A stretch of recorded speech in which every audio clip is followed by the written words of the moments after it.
Hello, good morning, good afternoon, good evening. Welcome to our Saturday with Tara Hangout on Air. I'm Mary Beth at the Law of Attraction Club, and we're on the web at the loaclub.com. On these Hangouts, we collaborate with our friends Tara. This Hangout is the summary of our theme for the week and continues on our member conference line with Q&A live after the Hangout. Today's topic is Understanding Law of Attraction Manifestation, Resetting Your Resonance Map. You can get invites to our open calls, which we offer now and then, and our powerful free letting go process by going to the loaclub.com. So now we welcome Robin and Tara, so over to you. Welcome. Last week we spent a little time with what we described as the mechanics of who you are, why you're here, and the law of attraction. You could say that was the science of it. So now let's get a little into applied science. There are those of you who, on occasion, might be wanting to talk more about spirituality. Well, we would say that we talk of nothing else. But there's more to spirituality than incense and chanting and meditation music. Not that those are not useful tools to help you step away from that physical world of yours. It's just that being in the world means experiencing your creation.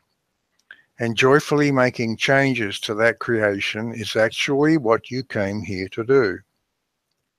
So here's some thoughts on the mechanics of doing just that. You all have desires, which means you all want to manifest things. But because there's more to the story than just your right now conscious focus, the path to creating what you want in your life often gets storied and shrouded in myth and mystery. Our goal here today is to have you understand definitively, in clear and simple terms, how the law of attraction works, and then be equally clear about the mechanics of it. We'll be exploring a formula for manifestation.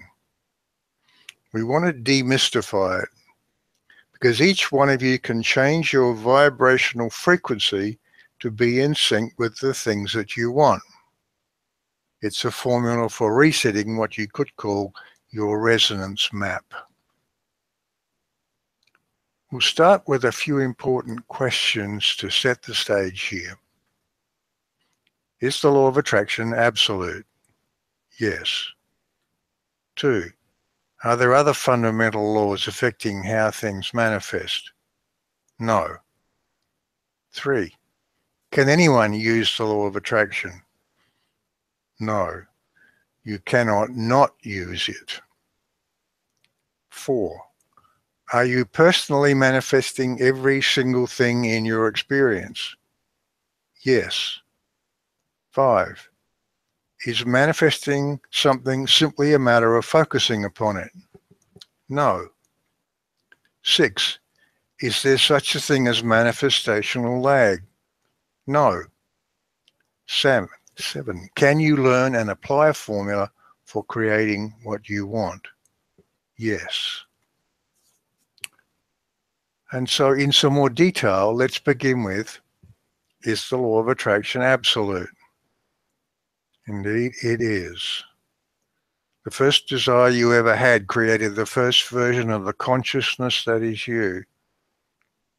Then your first experience led to a new desire and a new choice, and so on through a gazillion choices to who you are right now.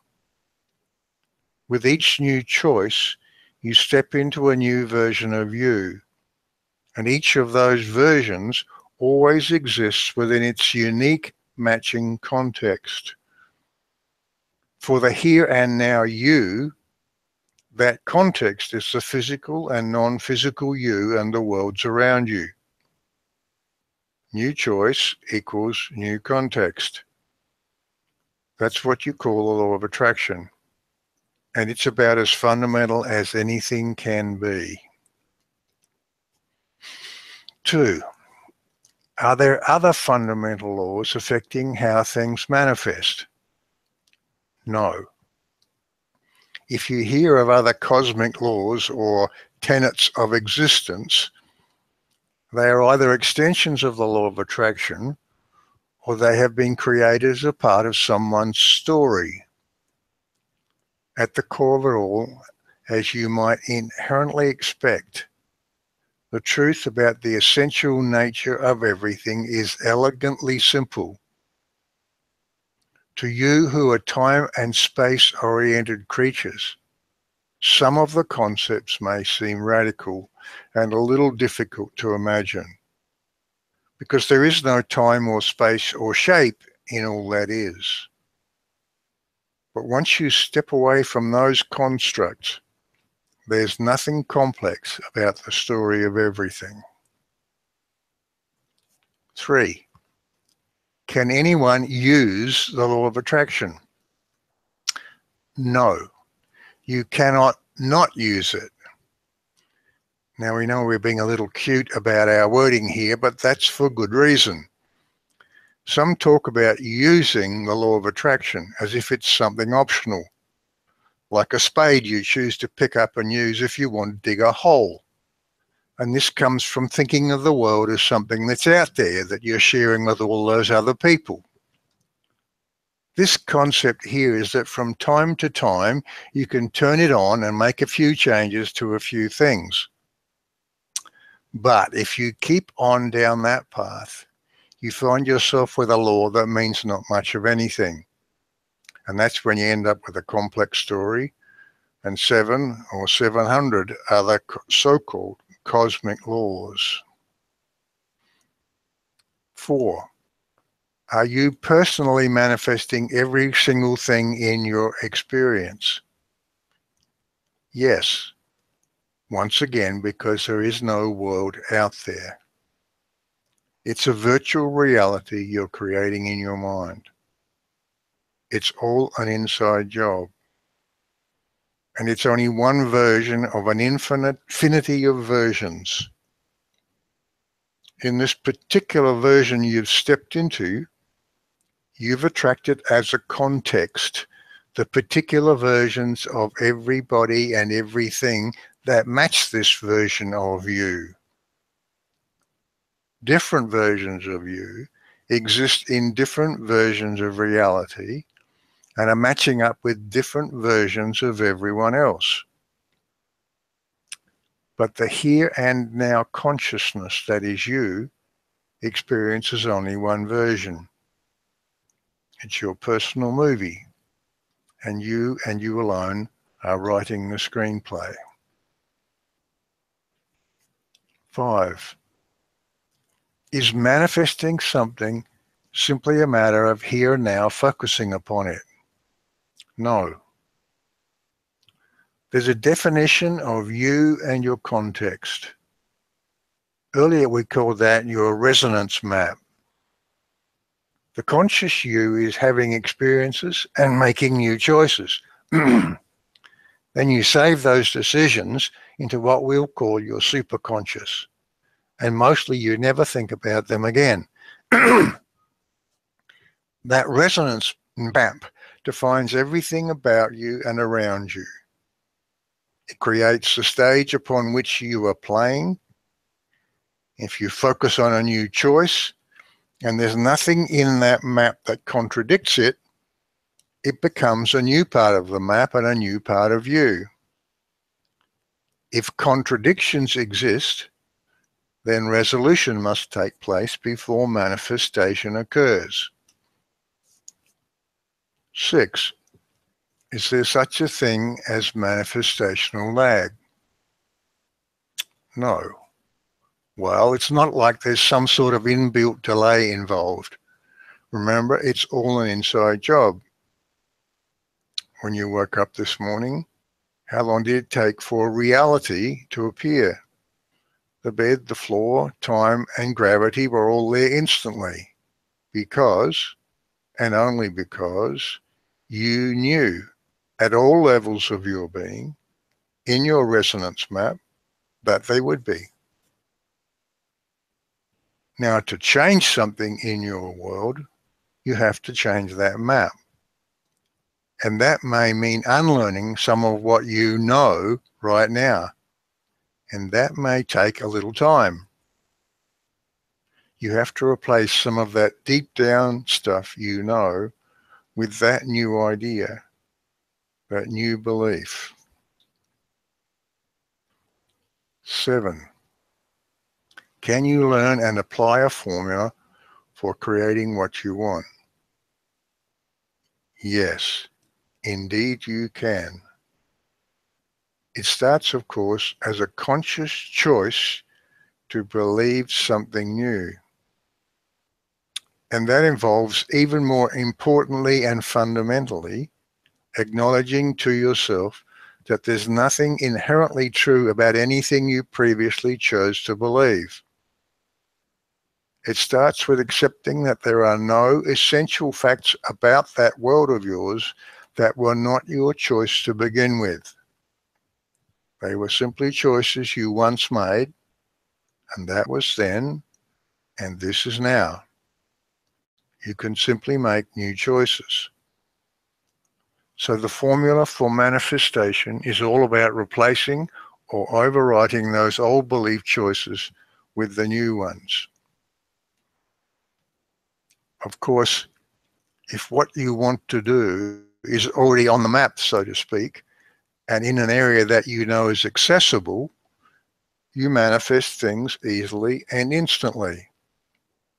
You're making conscious decisions and manifesting new things all the time. You think of what you want for dinner and you manifest a hot meal. Well, that's not really manifesting, you might say. That's just cooking. We say that's manifesting. Everything is. When you turn on the stove and it gets hot, it only does so because you know it will. That's what you expect. And your expectations drive so-called reality. When you put the food in the pot, it heats up and it changes state from what you call raw to cooked. That's because, and only because, that's what you expect. That's manifesting, and it's easy and it's instantaneous. The things that are vibrationally in resonance with you and your expectations simply appear in your world. It's the things in those hard to reach or inaccessible areas of the map that are the challenge. You can fight your way through the underbrush in an attempt to get there. That's called struggle. Or you can redraw the map, which is conscious creation. We suggest redraw the map. And let's start by understanding the role of two very important things: your desires and how you feel about them. There are some religious philosophies that encourage you to scale back your desires because unfulfilled desire leads to suffering. And therefore, the way to end suffering is to stop desiring. We say it's not desire per se that's the problem. Without desire, you wouldn't exist because your desires create you. Desire stimulates you, and desire is what pulls things into your experience. If there's strong desire, there's powerful attraction going on. But here's the truth of it. You can really, really want something. And you can be really disallowing it by doubting it or getting into where's my stuff mode by fretting that it's not showing up. But because you want it intensely, you eventually get it. But it comes the hard way. And then there's how you feel. Your feelings are your infallible indicator. If you have strong desire and it feels like eager anticipation, your resonance map is aligned. If you have strong desire and yet you have worries, or you have an uneasy feeling that you're not going to get what you want, what's going on is that somewhere in that map, you have an established belief that does not support your new choice. If the desire is strong and the previous map choice is weak, the desire may materialize.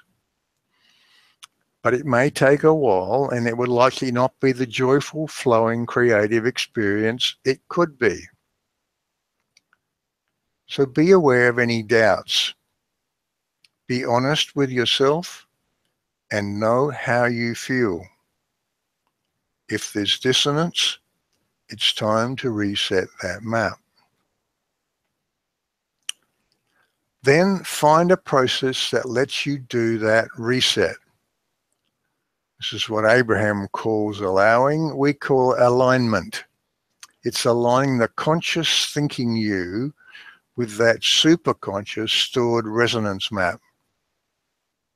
It means making a new choice and getting to the place of feeling good about it, getting into eager anticipation. There are many processes that can help. We recommend the letting go process that's been very effective in this community because it directly addresses those pieces of you that are in contradiction. And it's a process that can be easily adapted to each situation you find yourself in. But the important thing is, find a process, make it your own, and use it. Here's what happens. And we're going to use an example we've used before, where what you know consciously does not line up with what you know subconsciously.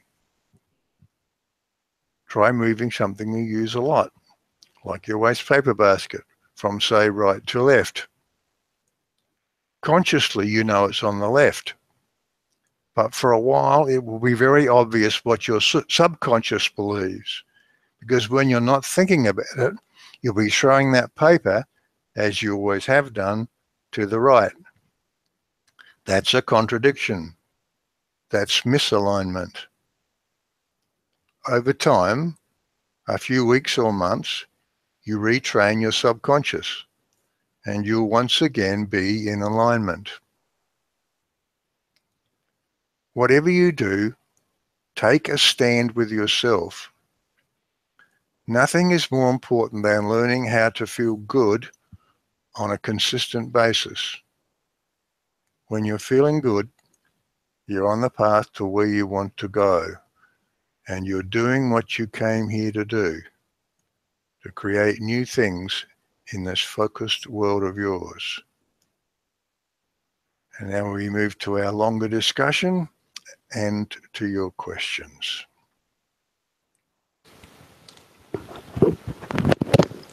This hangout was the summary of our theme for the week. We do 3 live calls a week with Q&A for our members on Tuesdays, Thursdays, and Saturdays. You can become a member by going to the loaclub.com/join. So now our longer discussion continues with our members on our member conference line.